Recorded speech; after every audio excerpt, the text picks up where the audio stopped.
connection into the terror plot is stretching halfway around the world to the small African nation of the Sudan. 5 of the suspects in the case are Sudanese, and there are also reports linking Sudanese diplomats to this alleged conspiracy. This is causing fear of a backlash among Sudanese Americans.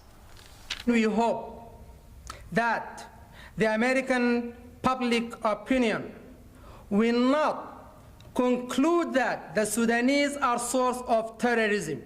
Tonight in the Bronx, officers of the Sudanese Society of New York and New Jersey, fearing retribution, condemned any type of terrorism. They would not speak to a possible motive for their 5 arrested countrymen, except to say some Sudanese are frustrated with U.S. policy in the Middle East. If these individuals happen to be guilty of whatever has taken place, they should be brought to justice and they should be punished according to the law.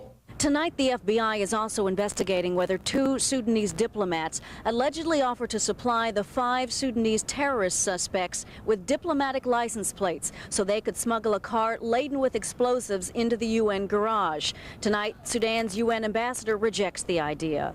I deny it flatly and categorically. In 1991, Sudan became an Islamic state under the force of a military dictatorship, a country that is in a state of Cold War with neighboring Egypt, and a country that perhaps has more than a coincidental connection to terror right here in New York. Mideast expert Judith Miller believes Sudan's growing emergence as a hotbed of Islamic extremism bears watching. Sudan, according to testimony on the Hill from a leading State Department official, is more and more suspected of becoming a kind of nest for terrorists, the kind of place that Lebanon was in the 80s and that Iran has been over the years. But Professor Richard Bullitt of Columbia's Mideast Institute disagrees. The idea, however, that the Sudan has been exporting a violent form of Islam doesn't appear to have very much demonstration in what's in the public domain. Tonight, Hassan El-Tagani defended his homeland and the right for honest Sudanese to prosper in the U.S. We are